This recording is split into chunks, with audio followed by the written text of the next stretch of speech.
ايه رأيكم بقى في الجمال والحلاوة والطعامة دي؟ ايه رأيكم في القمر ده؟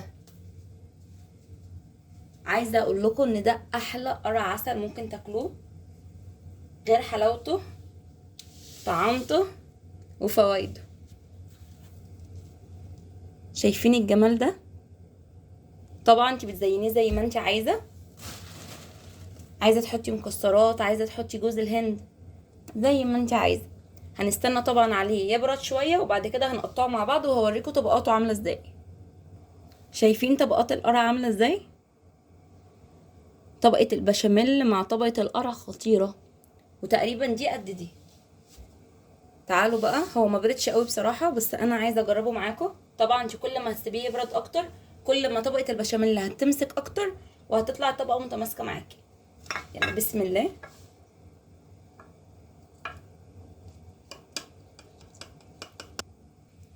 وانا بصراحة مش قادرة استنى عليها. خد معاكم حتة كده. بسم الله.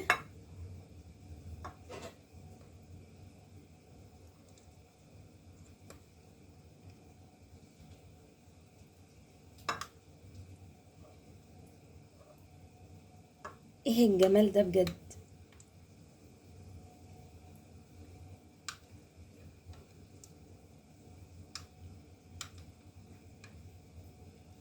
الباقي بقى هوريهولكوا لما تبقى تبرد وتمسك نفسها كده شويه. ندوق معاكم بقى. بسم الله.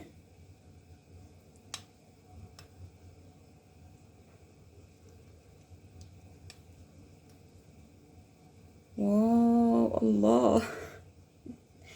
بسم الله. مم.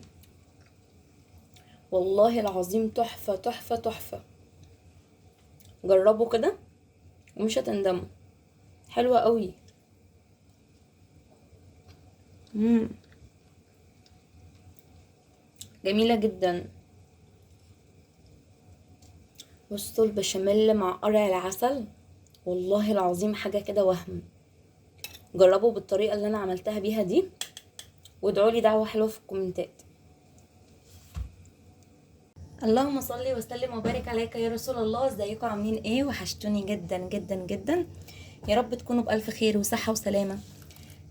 انا النهارده هعمل معاكم طاجن قرع عسل بالبشاميل. طبعا كلنا بنحبه، مفيش حد اسمه ما بيحبش القرع العسل، وفوائد القرع العسل دي كتيره جدا.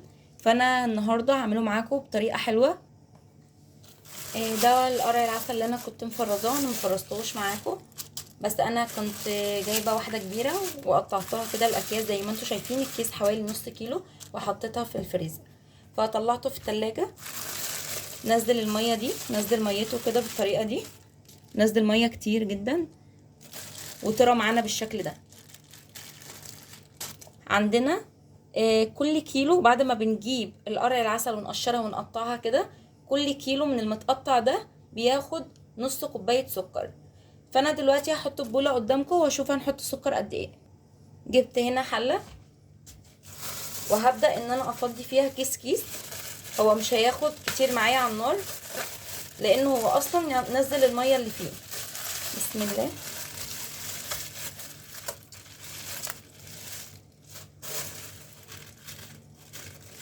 كل كيلو بياخد نص كوبايه سكر. احنا مش هنحط له ميه، هنحط عليه السكر بس كده. حط عليها نص كوبايه سكر حبيبات. بسم الله. واحطها على النار. يعني هعلي النار حاجات بسيطة لحد ما تبتدي تغلي معايا وتنزل مية كده بسيطة برضو، تبدأ السكر يندمج مع القرع العسل ويعمل كده صوص بسيط. هبدأ ان انا اغطيها واغطي عليه. انا دلوقتي اغطيه معاكم على النار.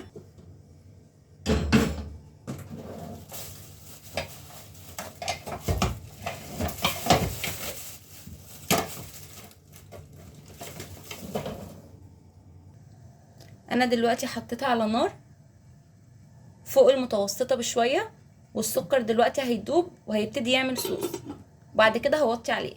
هبدأ بقى ان انا اعمل البشاميل. نسمي الله بقى ونبدأ نعمل البشاميل بتاعنا. هو بيبقى زي البشاميل العادي بالظبط اللي هو الحادق بتاعنا، بس الفرق ان احنا بنحط في الحلو سكر وفانيليا والتاني بنحط له ملح.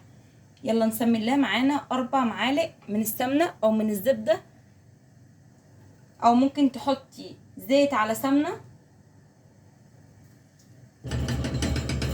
مش هيقولك لا، بس بالسمنه هيكون حلو جدا، وبالذات لو فيها معلقه كمان سمنه فلاحي. انا مش بقولك استخدمي كله سمنه فلاحي، استخدمي اقل قليل من السمنه الفلاحي وهيطلع حلو قوي معاكي، بتفرق جدا في طعمه. اول ما تبدا تسيح بس كده هنزل بالدقيق معايا. 4 معالق دقيق، 4 معالق من السمنه او من الزبده او من السمنه على زيت، وعليهم 4 معالق من الدقيق، وعليهم لتر لبن، يعني 4 كوبايات لبن. هنزل بالدقيق بسم الله. انا مش عايزاه يحمر معايا، انا عايزاه يستوي وياخد لون بسيط، مش عايزاه لونه يغمق.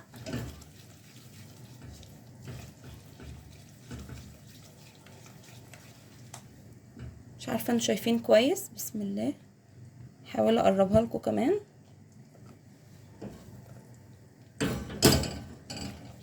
دي كان مستوى خلاص. هبدا بقى ان انا انزل باللبن حبه حبه. بسم الله.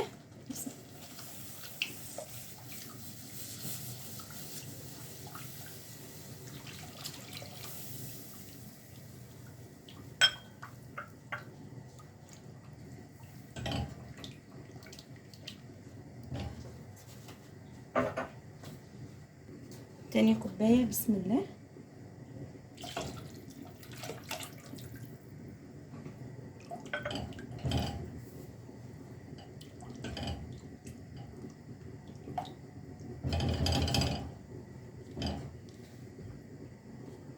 هبدا بقى ان انا اضرب اقلب بالمضرب كده علشان ما يعملش معايا تكتلات ويبقى الخليط كله ناعم. وانا بقلب كده هظبط السكر بقى. هنزل ب3 معالق كبار من السكر. بسم الله.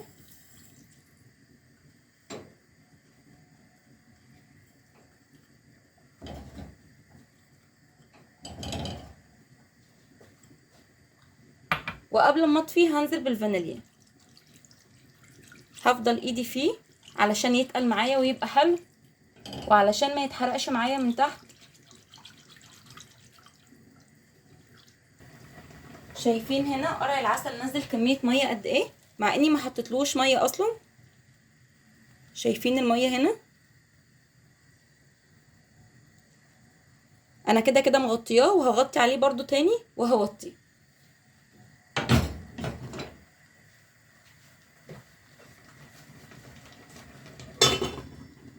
بسم الله. هسيبه بقى مع نفسه لحد ما يستوي خالص. ايدينا تبقى في كل حاجة كده على النار عشان ما فيش حاجة تبوظ معانا. هنا البشاميل بدأ يتقل معايا وبدأ يوصل للقوام اللي احنا عايزينه. طبعا هو الدقيق كده برضو لسه ما استواش معانا، والبشاميل لسه ما تقلش قوي، هو بادئ يتقل معانا. دي الخطوة اللي قبل ما هيتقل على طول. شايفين قوامه حلو جدا. عايزة اقول لكم بقى ان احنا علشان نجيب قرع عسل حلو وعشان يطلع معانا مظبوط معانا لازم ننقيه كويس جدا. لازم نجيب قرع العسل تكون لونها من بره اورنج مدوره كده وحلوه ولونها اورنج. في قرع عسل بيكون فيه خطوط كده بيضه او خطوط خضراء، دي بتكون لسه ما استوتش، دي مش هتكون طعمها كويس جدا، مش هتكون طعمها حلو ابدا، ولا هتستوي معانا برضو بسرعه. هي بتكون لسه ما استوتش، هي بتبقى محتاجه تقعد شويه علشان تستوي، وبعد كده احنا ناخدها نستخدمها. وعايزه اقول لكم قرع العسل بيدخل في استخدامات كتيره جدا، بيدخل في استخدامات للبشره وبيدخل في استخدامات للشعر، بس مينفعش محدش يجيبه في الموسم بتاعه، لازم كلكم تستخدموه، كلكم تجيبوه لاولادكم. وبيتعمل بيه حلويات حلوه جدا. واول حاجه بتعمل بيه البشاميل، قرع عسل بالبشاميل. وعلى فكره برضو بيتعمل ساده باللبن وبالسكر وبالزبيب وجوز الهند وباي مكسرات انتوا عايزينها. هنا البشاميل خلاص جهز معانا، انا مش محتاجه اتقل من كده. هبدا بقى ان انا احط الفانيليا وهطفي عليه. بسم الله. مش هحط اكتر من كده وهطفي. هبدأ بقى ان انا اجهز الصينية بتاعي عبال ما قرع العسل يستوي على النار. كده البشاميل جاهز معايا وقمر قوي، القوام بتاعه حلو جدا.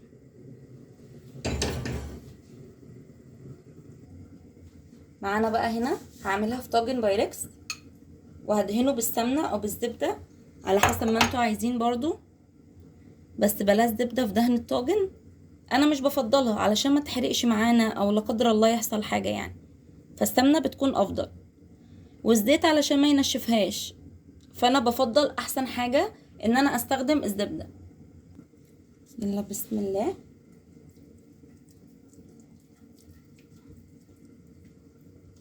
احنا هندهن دهنة بسيطة جدا.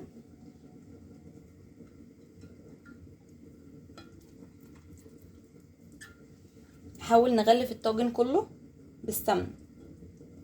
عايزة اقول لكم برضو ان الطواجن البايركس دي استخدامها حلو جدا، من الحاجات اللي هتريحكم عن الألمونيا وعن الجرانيت والسيراميك والحاجات دي، لان الحاجات دي اصلا بتبوظ بسرعة. الصواني او الطواجن اللي هي السيراميك بتقشر،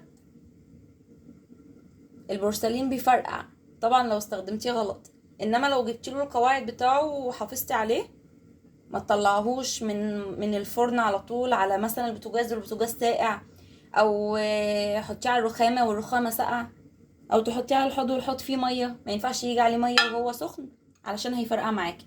حاولي تحافظي عليه. كده دهنا الطاجن البايركس،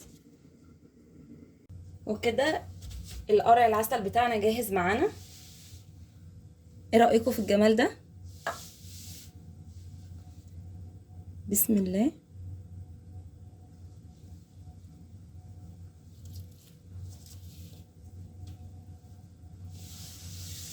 الكاميرا مش موضحاه قوي، بس شايفين الوش بتاعه؟ شايفين الجمال؟ احلى قرع عسل ممكن تعملوه، مفيد جدا وطعمه حلو جدا. طبعا احنا قبل ما بنقطعه بنسيبه يبرد شويه، وبتزينيه زي ما انت عايزه. انا هزين هنا بجوز هند مبشور، دي على حسب ذوقك انت بقى. بسم الله، نسمي الله ونصلي على الرسول.